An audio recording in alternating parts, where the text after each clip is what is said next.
Good morning student and welcome on my channel जिसका नाम है आपके पास वरद विनायक क्लासेस।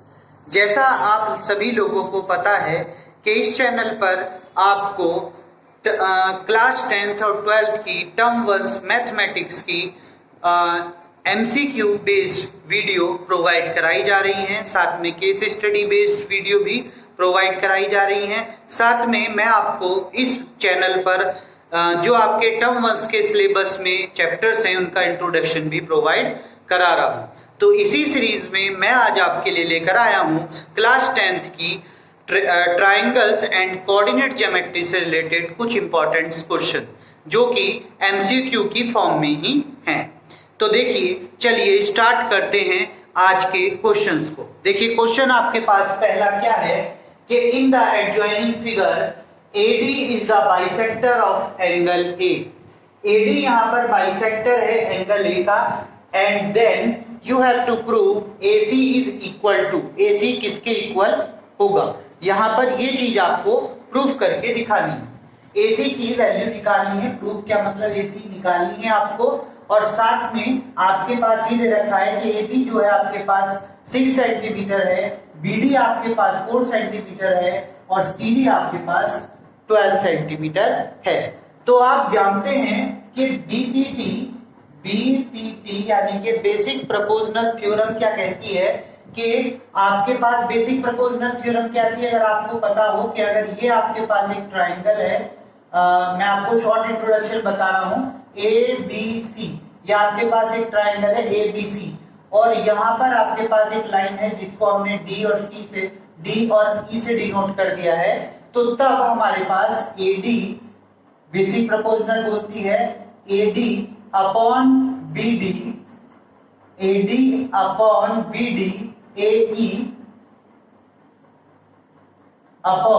EC के इक्वल होगी। एक बार फिर से देख लीजिए मैं क्या बोलना चाह रहा हूं कि AD अपॉन BD इक्वल होगा AE अपॉन EC के।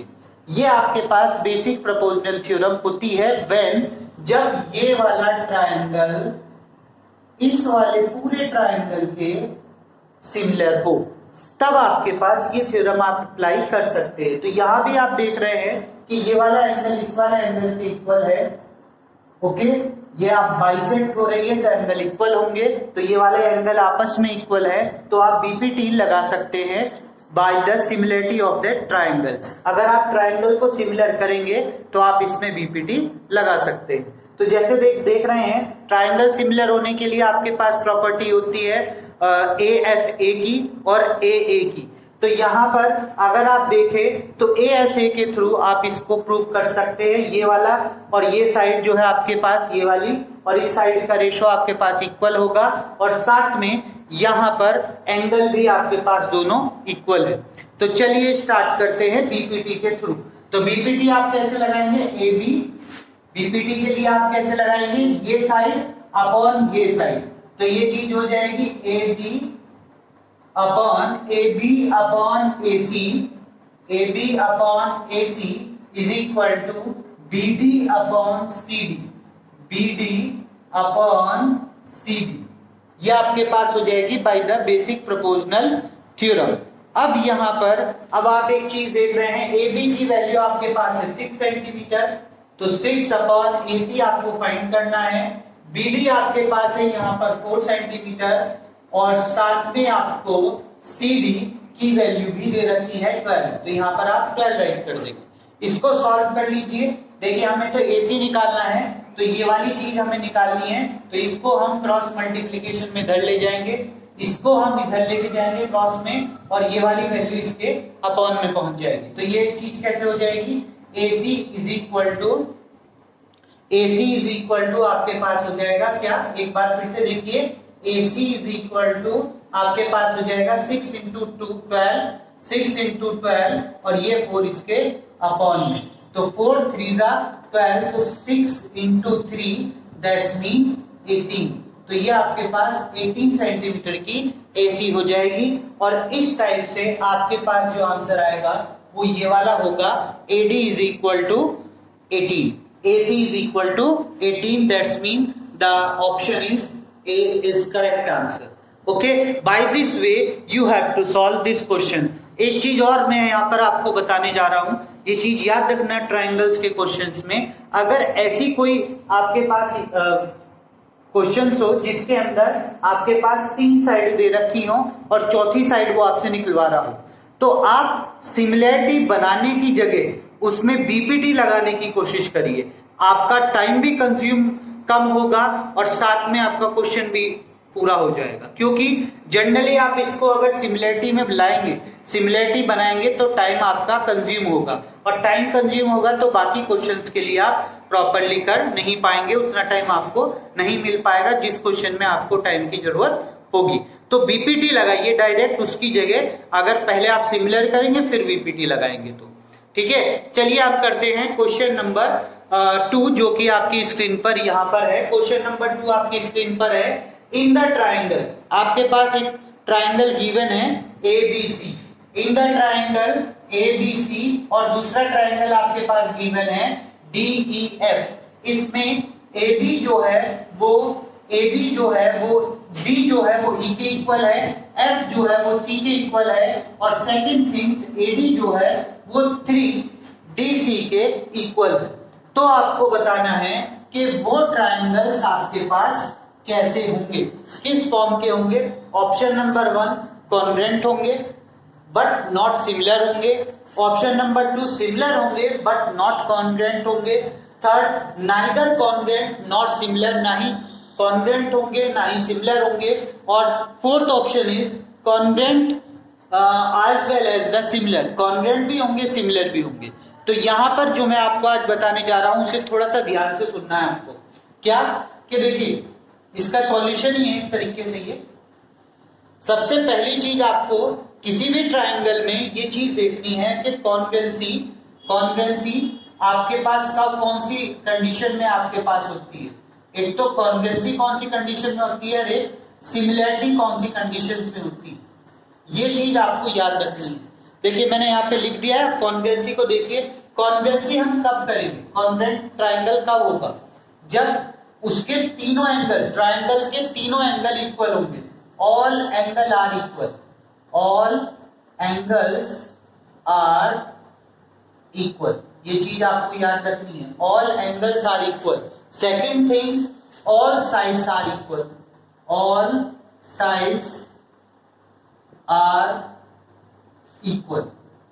तो जब उनके सारे एंगल और सारी साइडें इक्वल होंगी तब वो ट्राइंगल कॉन्ग्रुएंट भी होगा और सिमिलर भी होगा, दोनों चीजें होंगी। ये कंडीशन आपकी कॉन्ग्रुएंसी के लिए, और हर कॉन्ग्रुएंट ट्राइंगल सिमिलर जरूर होता है। ये भी चीज आपको याद रखनी है कि every similar triangle, every congruent triangle, every congruent triangle, every congruent triangle are similar. सारे कॉन्ग्रुएंट ट्राइंगल आपके सिमिलर होते हैं। ये वर्ड, ये लाइंस भी आपको जरूर याद रखनी है कि all every congruent triangles are similar. सारे कॉन्ग्रुएंट ट्राइंगल आपके सिमिलर होते हैं, बट यहां पर आपके पास सारे कॉन्ग्रुएंट ट्राइंगल आपके सिमिलर होंगे, बट आपके पास एक चीज और होगी कि सभी कॉन्ग्रुएंट ट्राइंगल आपके सिमिलर होंगे तो हर कॉन्ग्रुएंट सिमिलर जरूर होगा, बट आपको एक चीज इसमें याद रखनी है कि सभी सिमिलर ट्राइंगल कॉन्ग्रुएंट नहीं होंगे। क्या कि every congruent triangle are similar, वो सारे कॉन्ग्रुएंट ट्राइंगल सिमिलर होंगे, बट उसका उल्टा similar triangle are not be a congruent, वो कॉन्ग्रुएंट हो भी सकते हैं और नहीं भी हो सकते हैं। सिमिलरिटी कब होगी, जब all angle are equal, all angles are equal, सारे एंगल इक्वल हो, और सेकंड थिंग्स आपके पास क्या कि इनमें साइड का रेशो इक्वल होगा। Sides ratio are equal, side equal नहीं होगी। देखिए साइड केवल इसी में इक्वल होती है, कॉन्ग्रुएंसी में ही साइड इक्वल होती है, सिमिलरिटी में उनका रेशो इक्वल होता है, साइड इक्वल नहीं होती। तो यहां पर एक चीज आप देख रहे हैं, ट्राइंगल तो इक्वल, एंगल तो इक्वल है, किसी भी इन दो ट्राइंगल्स के एंगल तो इक्वल है। जब दो एंगल इक्वल है तो तीसरा ऑटोमेटिकली इक्वल होगा।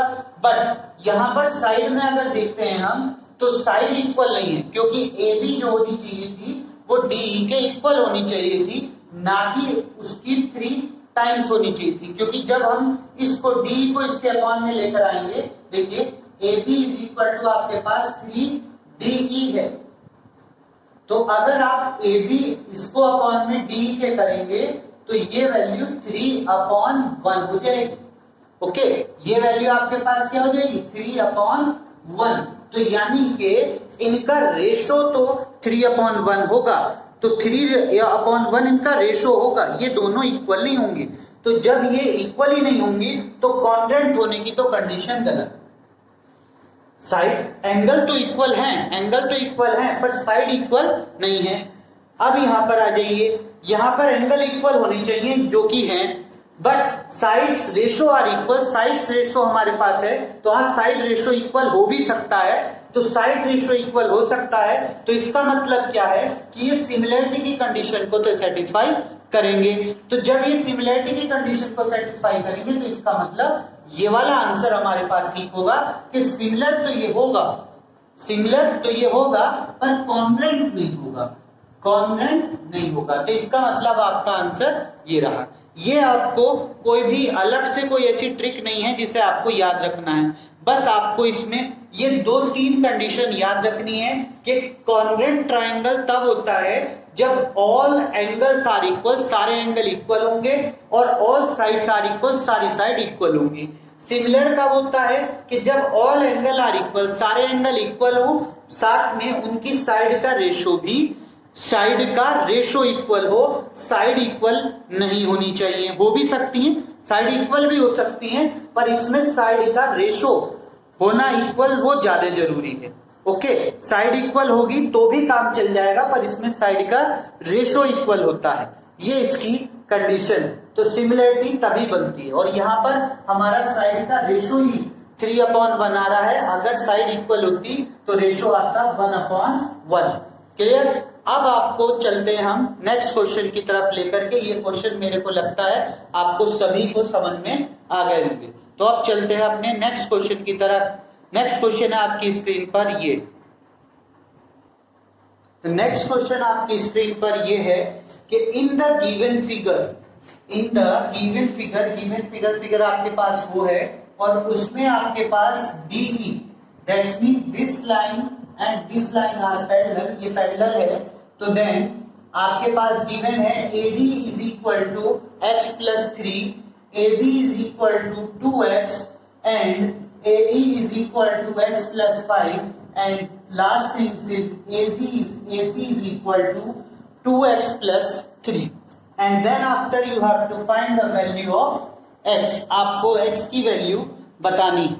अब जैसा कि आप सभी को पता, अभी मैंने आपको बताया था, by using the BPT, अगर आप ऐसा क्वेश्चन देखें तो डायरेक्ट आप BPT का यूज करिए, BPT का यूज करिए, बेसिक प्रोपोर्शनल थ्योरम का यूज करिए। बेसिक प्रोपोर्शनल थ्योरम आपके पास क्या है कि एक चीज पहले यहां पर देख लीजिए कि ये जो AD है ये आपको गिवन है, ये रहा, ओके, और आपके पास AB है, AB आपके पास गिवन है, ये रहा, ठीक है। ये दोनों चीज आपको यहाँ पर गिवन है, तो आपको किस तरह से लगाना है, AD अपॉन पूरा AB, AD मतलब ये हाफ साइड और पूरी AB, ठीक है। तो AD अपॉन AB, यहां पर आपको कोई ये कहेगा कि सर आपने सिमिलरिटी तो कंडीशन करी नहीं, सिमिलर करा नहीं, और आप BPT लगाने लग गए। तो सिमिलर क्यों, सिमिलर हम कर सकते हैं, अगर ये सब्जेक्टिव क्वेश्चन में होता तो हम पहले से सिमिलर ही करते, तब सिमिलर करके तब ये कंडीशन हम अप्लाई करते। बट चूंकि आपके पास वहां पर MCQ बेस्ड क्वेश्चन होंगे और आपको थोड़ा जल्दी करना होगा, तो आप डायरेक्ट इसका यूज करिए। बाकी मैं इसको सिमिलर आपको करके अभी बता सकता हूं, देखिए कैसे होगा। आपके पास DE और BC पैरेलल है, तो जब ये दोनों पैरेलल हैं तो ये वाला एंगल इस वाले एंगल के इक्वल होगा, और ये वाला एंगल इस वाले एंगल के इक्वल होगा। कौन कौन से एंगल किसके इक्वल होंगे, एंगल 1 एंगल 2 के इक्वल होगा, एंगल 3 एंगल 4 के इक्वल होगा, एंगल 1 एंगल 2 के, एंगल 3 एंगल 4 के इक्वल होगा। क्यों होगा? क्यों होगा ये आपको पता होना चाहिए। ये इसलिए होगा क्योंकि एंगल 1 और एंगल 2 में रिलेशन है कॉरस्पॉन्डिंग एंगल का। क्यों? क्योंकि ये दोनों लाइन पैरेलल है, DE BC के पैरेलल है, इसीलिए एंगल ए एंगल 2 के कॉरस्पॉन्डिंग होगा और एंगल 3 एंगल 4 के कॉरस्पॉन्डिंग होगा। और जब ये कॉरस्पॉन्डिंग होंगे तो ये दोनों इक्वल होंगे, तो ये इसके इक्वल होगा और ये इसके इक्वल होगा। और ये जो है वो दोनों एंगल्स में, दोनों ट्राइंगल्स में कॉमन है। तो by the property of triple A हम कह सकते हैं कि ये वाला एंगल ऊपर वाला नीचे वाले एंगल के सिमिलर हो जाएगा, इस नीचे वाले एंगल के सिमिलर हो जाएगा। तो हम कह सकते हैं, तो सिमिलरिटी के बाद तो लगा सकते हैं ना बीपीटी में हम कैसे लगाएंगे? एडी ये अपॉन ए बी, ये पूरा, तो वही चीज लिखी है एडी अपॉन ए बी। और सेकेंड थिंग आपके पास ए अपॉन ए सी, ए अपॉन ए सी, तो इक्वल टू आपके पास क्या हो जाएगा? ए अपॉन ए सी। ओके, ए सी।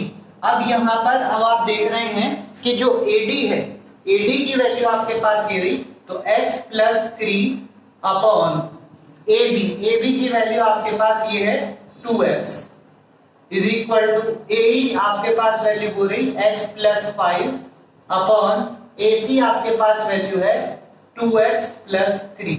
ये रहा आपके पास। ओके, तो आप ऐसे करके अपनी वैल्यू को फाइंड कर सकते हैं। ये वैल्यू आपके पास आपको आंसर देगी। अब इसके बाद एक चीज और है, यहाँ पर आपको कमांडो डिकमांडो रूल भी पता होगा, जिसमें हम क्या करते हैं कि इस वाली वैल्यू में से इसको अगर सब्ट्रैक्ट कराएंगे तो वही वैल्यू आपको इसको और इसको सब्ट्रैक्ट करा के रेशो देगी। तो इसको आप ऐसे करके भी लिख सकते हैं by commando and decommando rule. Okay, इसके थ्रू हम क्या कर सकते हैं कि इसमें से इसको सब्ट्रैक्ट कराइए, तो ये वाली वैल्यू आप ऐसी रख दीजिए 2x minus x minus 3 is equal to, इसको इसमें से सब्ट्रैक्ट कराइए तो x plus 5 upon 2x plus 3 minus x plus 5, x minus 5, क्योंकि ये नीचे जाकर के इसका सब्ट्रैक्ट हो जाएगा। कैसे? फिर से बता रहा हूं कि ये वाली वैल्यू को नीचे सब्ट्रैक्ट करा दिया है और यहां पर भी इस वाली वैल्यू को हमने नीचे सब्ट्रैक्ट करा दिया है। क्लियर? ये वाली वैल्यू को भी हमने नीचे सब्ट्रैक्ट करा दिया। अब इसके बाद आपके पास क्या हो जाएगा, यहां पर अब आप देख सकते हैं, तो वैल्यू आपके पास क्या हो जाएगी x प्लस 3 अपॉन ये इसमें से सब्ट्रैक्ट हो जाएगा तो x माइनस 3 हो जाएगी, और ऐसी ऊपर आपके पास x प्लस 5 अपॉन आपके पास हो जाएगी, इसको इसमें से सब्ट्रैक्ट कराएंगे x और इसको इसमें से सब्ट्रैक्ट कराएंगे x माइनस 2। अब इसके बाद आप इसे सॉल्व कर लीजिए, आपका आंसर आ जाएगा। या फिर अगर आपके पास ये कंडीशन बन गई है तो x की वैल्यू एक कप करके इसके अंदर रखिए। देखिए यहां पर x की वैल्यू पहले 5 रख के देखिए, तो 5 plus 3 8 x is equal to 5। अब यहां पर रखेंगे आप तो क्या हो जाएगा 5 प्लस 3 अपॉन 5 माइनस 2, और ऊपर हो जाएगा 5 प्लस 5 अपॉन 5 माइनस 2। अब देखेंगे यहां पर ये ऊपर 8 हो जाएगा, नीचे 3 हो जाएगा, तो ऊपर 8 नीचे 3 होगा क्योंकि x माइनस 3 है, तो ऊपर 8 हो जाएगा, नीचे 2 हो जाएगा, ये ऊपर 10 हो जाएगा, नीचे 3 हो जाएगा, दोनों इक्वल नहीं हो सकते। तो इसका मतलब हमारा ये वाला आंसर तो गलत है, ये आपका इक्वल नहीं कर सकता है। इसको करके देखिए, 9 x की जगह पर अब 9 रखना है, तो यहाँ पर जहां पर 5 रखा था वहां पर आप 9 पुट कर दीजिए, बाकी सब जगह आप ऐसी छोड़ सकते हैं। तो देखिए क्या हो जाएगा 9, ये भी 9 और ये भी 9 और यहाँ पर भी 9, तो देखिए ये क्या वैल्यू हो जाएगी 9 प्लस 3 तो 12 हो जाएगा। तो यहाँ पर आपके पास वैल्यू क्या हो जाएगी 12 upon 9 minus 3 that's mean 6 is equal to 14 upon 9 minus 2 that's mean 7, 6 2 जा 12, 7 2 जा 14, तो यानी कि 2 2 दोनों इक्वल हो गए, तो इसका मतलब इसका आंसर आपके पास ये हो जाएगा। इस टाइप से भी आप इस क्वेश्चंस को निकाल सकते हैं। या फिर अगर आपको ये मेथड समझ में नहीं आया तो एक और मेथड मैं आपको बता रहा हूं, वो क्या है कि आप डायरेक्ट एडी अपॉन बीडी रख दीजिए। एडी अपॉन बीडी रख दीजिए। देखिए यहां पे करके दिखा रहा हूं, आप डायरेक्ट क्या रख सकते हैं, AD upon BD is equal to, आप दूसरी वैल्यू में भी एई अपॉन ईसी रख दीजिए, एई अपॉन ईसी रख दीजिए। अब आपको यहां पर थोड़ा सा दिमाग ये लगाना होगा कि जो एडी है, एडी की तो वैल्यू आपको दे रखी है x+3, बट बीडी की वैल्यू वहां पर कहीं नहीं है। तो बीडी की वैल्यू कैसे निकलेगी, पूरी एबी में से अगर आप एडी को सब्ट्रैक्ट करा देंगे, पूरी एबी में से अगर एडी को सब्ट्रैक्ट करा देंगे तो आपके पास बीडी की वैल्यू बच जाएगी। तो वही चीज आप कर सकते हो, पूरी एबी में से एडी को सब्ट्रैक्ट करा दीजिए तो क्या हो जाएगा, देखिए 2x minus x minus 3 subtract कराने के लिए। ऐसी एई की वैल्यू तो आपको गिवन है x+5 और अपॉन, अब आपके पास क्या आता है ईसी, तो ईसी आप कैसे निकालेंगे, ये पूरी साइड, ये वाली साइड, ईसी कैसे फाइंड आउट आप करेंगे, वो कैसे करेंगे, पूरी एसी में से एई को घटा दीजिए। तो यहां आप पूरी एसी में से, अगर आप एसी में से एई को सब्ट्रैक्ट करा देंगे तो आपके पास ईसी की वैल्यू लेफ्ट रह जाएगी। तो इस टाइप से आप अपनी कौन सी वैल्यू निकाल सकते हैं, ईसी की वैल्यू फाइंड कर सकते हैं। तो देखिए कैसे करेंगे, एसी की वैल्यू आपके पास है 2x+3 और माइनस आपके एसी की वैल्यू 2x+3 और इसमें से एई को सब्ट्रैक्ट कराना है, एई की वैल्यू आपके पास है x-5, क्योंकि माइनस कराएंगे तो ये दोनों साइन आपके क्या हो जाएंगे, माइनस के, इसको सब्ट्रैक्ट करा लीजिए तो आपके पास देखिए x+3 अपॉन x-3 हो जाएगा और इधर हो जाएगा x+5 अपॉन, इसको इसमें सब्ट्रैक्ट करेंगे तो x-2 हो जाएगा। ये कंडीशन आपके पास यहाँ पर, यही कंडीशन है जो ऊपर आपको मैंने यहाँ पर दिखाई थी, क्लियर। और फिर उसके बाद आप x की एकक वैल्यू, जैसे पहले 5 रखिए फिर 9 रखिए, अगर यहाँ तक भी आंसर नहीं आता है तो आपको 8 रखनी होगी। इस टाइप से आप रख के अपनी आंसर को निकाल सकते हैं। वो कैसे करेंगे वो मैं आपको बता चुका था कि x की जगह पहले यहाँ पर x की प्लेस पर पहले 5 रखिए, फिर आप आंसर निकाल लीजिए। अगर वो इसकी वैल्यू इसके इक्वल आ जाती है x की 5 रखने पर तो यही x आपका 5 आंसर हो जाएगा। अब फिर 9 रखिए, 9 के बाद वैल्यू रख के निकाल लीजिए, जैसे हमने यहाँ पे निकाली थी, तो ये इसका आंसर हो जाएगा। तो by this way you have to find this answer, clear. अब इसके बाद हम आपको ये वाले क्वेश्चन बताएंगे। चलिए ये क्वेश्चन आप देखिए, इस क्वेश्चन को आप कैसे कर सकते हैं बताइए। क्वेश्चन है आपके पास, if a side of the two similar triangle, अगर आपके पास दो सिमिलर ट्राइंगल गिवन है, if a two similar triangle you have, आपके पास दो सिमिलर ट्राइंगल है जिनका रेशो आपके पास साइडों का रेशो ये है, तो आपको पेरीमीटर का रेशो बताना है। पेरीमीटर का रेशो क्या होगा इसका, तो आप देखते ही आंसर लगा सकते हैं, इसका आंसर यही होगा। वो कैसे, ये फॉर्मूला आप याद रखिएगा, ये आपके लिए फॉर्मूला है, ये फॉर्मूला आप याद रखिएगा। क्या है आपका फॉर्मूला, कि पेरीमीटर ऑफ फर्स्ट ट्राइंगल, मतलब पहले ट्राइंगल का जो पेरीमीटर होगा, ठीक है, perimeter of first triangle upon perimeter of second triangle, perimeter of second triangle, okay. ये आपका जो इक्वल होगा वो होगा किसके इक्वल, यही sides of a similar triangle, यानी कि साइड्स के ratio of a sides, okay, ratio of a sides के इक्वल होगा। यानी कि पेरीमीटर का जो रेशो होगा वो साइड के रेशो के इक्वल ही होगा। तो यानी कि अगर वो साइड का रेशो देगा आपको और पेरीमीटर का पूछेगा तो दोनों इक्वल ही होते हैं। पेरीमीटर का रेशो और साइड का रेशो इक्वल ही होता है।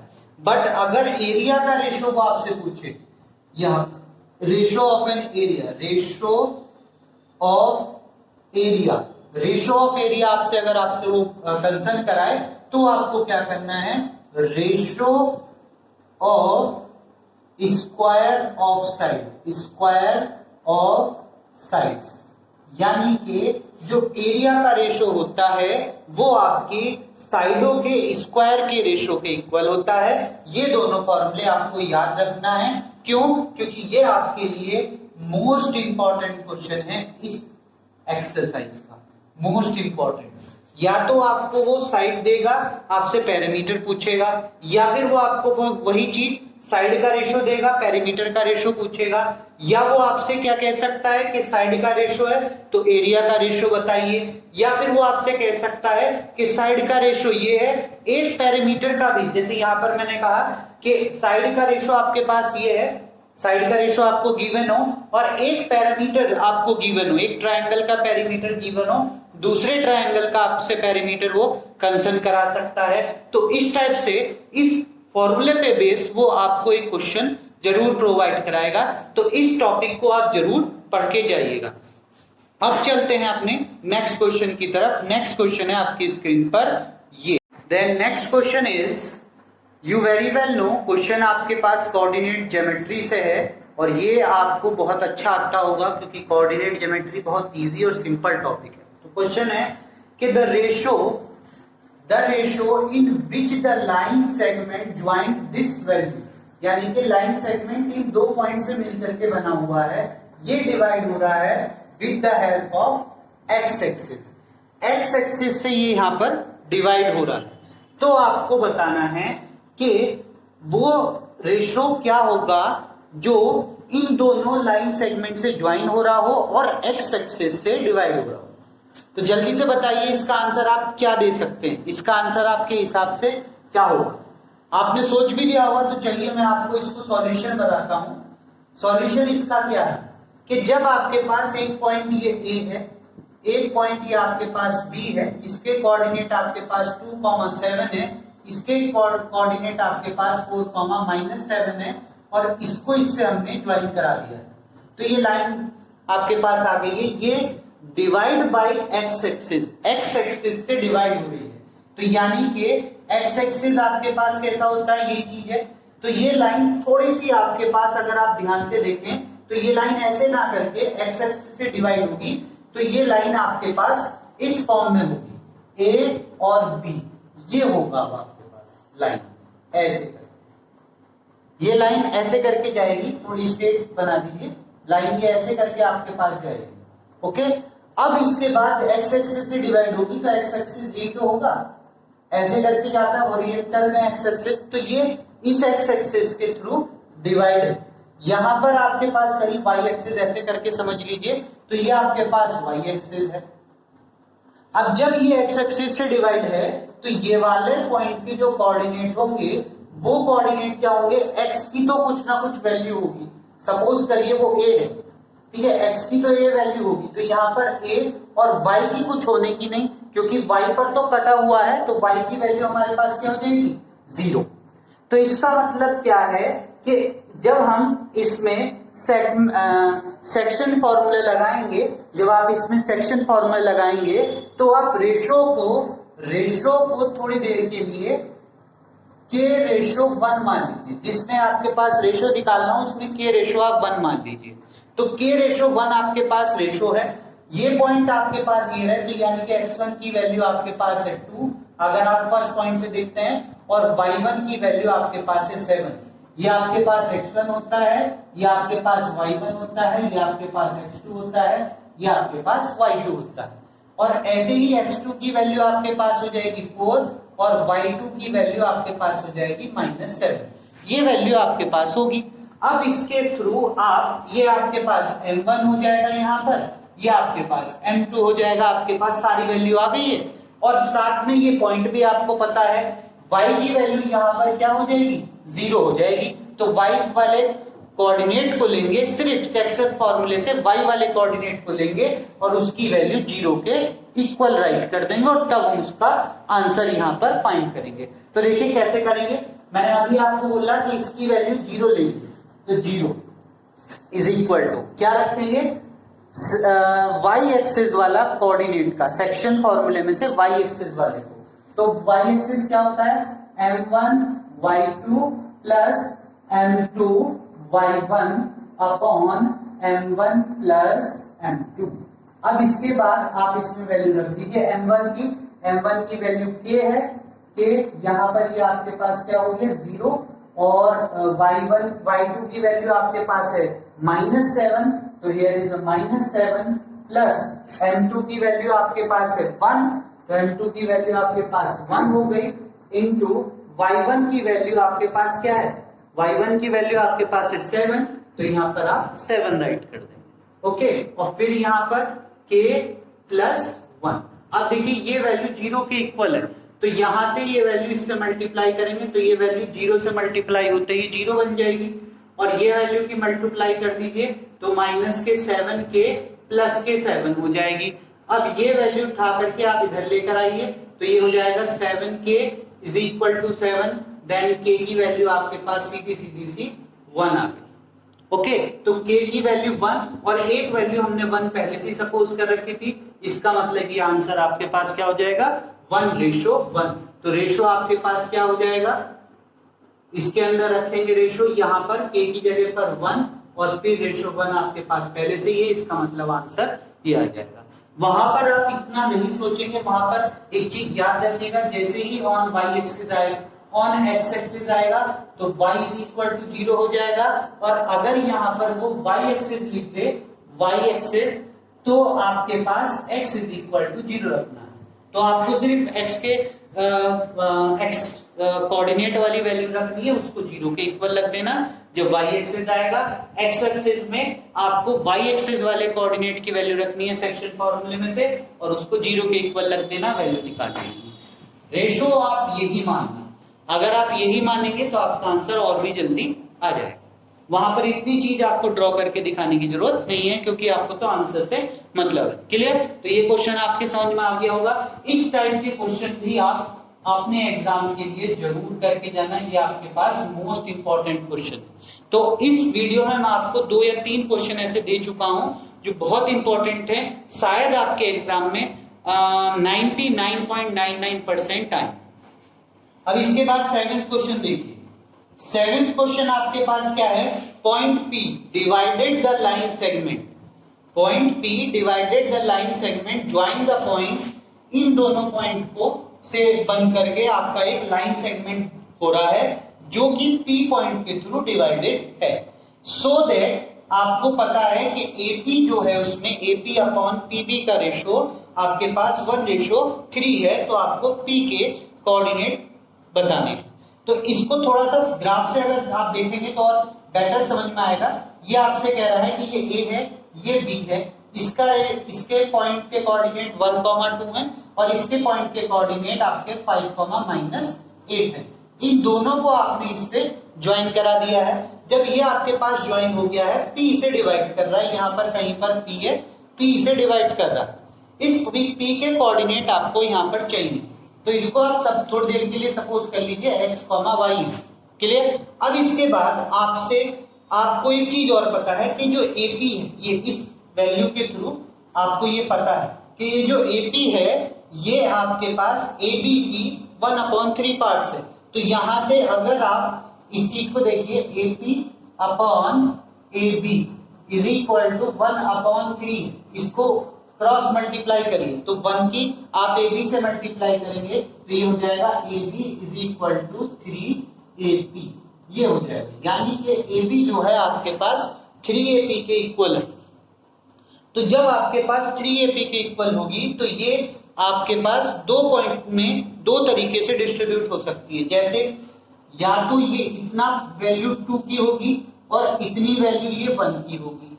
दूसरा पॉइंट, या आपके पास ये वाली वैल्यू 1 की होगी और ये यहां से लेकर के यहां तक की वैल्यू 2 की होगी। यानी कि एक कंडीशन में तो AP 2 होनी चाहिए और PB 1 होनी चाहिए, दूसरी कंडीशन में AP 1 होनी चाहिए और PB 2 होनी चाहिए। तो 2 रेशो यहाँ पर आपके पास बनते हैं इस कंडीशन से।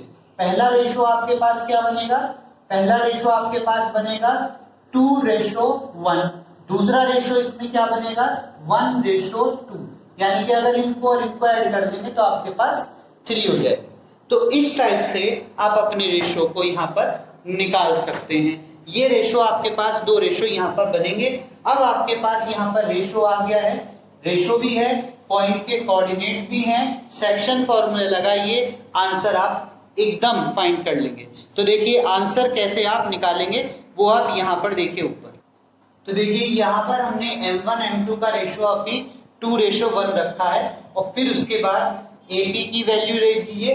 A की वैल्यू आपके पास क्या थी 2:1, तो इससे हमारे पास क्या आ जाएगा x1 की वैल्यू 2 हो जाएगी, पहली वाली x1 दूसरी वाली y1, और आपके पास B का पॉइंट ये रहा, तो B के पॉइंट आपके पास क्या थे 5, -8, तो x2 की वैल्यू आपके पास फर्स्ट यानी कि 5, y2 की वैल्यू आपके पास -8।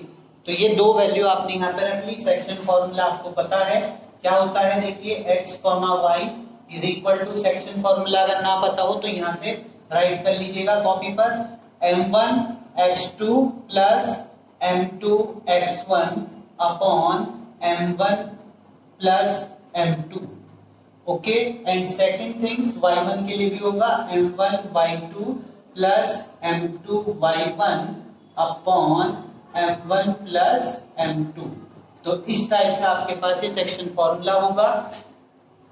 यहां पर आपके पास क्या है, ये वाली वैल्यू है। अब इसके बाद आप इसमें वैल्यू पुट कर दीजिए। m1 की जगह पर आपके पास हो गया 2 और x2 की जगह पर आपके पास हो गया 5, प्लस m2 की जगह पर आपके पास हो गया 1, x1 की जगह पर आपके पास हो गया 2 अपॉन 2 प्लस 1, कॉमा ये वाली वैल्यू m1 की जगह पर आपके पास 2, y2 की जगह पर आपके पास -8 एंड प्लस m2 की जगह पर 1 और y1 की जगह पर आपके पास हो जाएगा 1 अपॉन, अब आपके पास क्या हो जाएगी 2 प्लस 1। अब इसे सॉल्व कर लीजिए, आपका आंसर आ जाएगा। तो सॉल्व करेंगे, देखिए 5 2 जा 10, 10 प्लस 2 12, 12 अपॉन 3, 12 अपॉन 3 मतलब 4, 4 3 जा 12, -8 और -1, 8 2 जा 16, 16 -1 तो आपके पास 15 हो गया, माइनस का 15 अपॉन 3 तो माइनस के 5, 5 3 5 या 15, ये तो पहला आंसर है। तो ये इसमें कहीं है नहीं, लेकिन ना तो ये है, ना ये है, ना ये है, ना ये है, तो इसका मतलब इससे तो हमारा आंसर आना नहीं है। अब इसी अकॉर्डिंग हम इसकी दूसरी वैल्यू को लेके चलेंगे। दूसरी वैल्यू में क्या करेंगे, इसको रेशो को चेंज कर दीजिए, बस इस रेशो को चेंज करके 1:2 कर लीजिए, और जहां जहां पर आपके पास m1 की जगह आपने 2 लिखा है वहां पर 1 कर दीजिए, और जहां पर आपने m2 की जगह पर 1 लिखा है वहां पर 2 राइट कर दीजिए।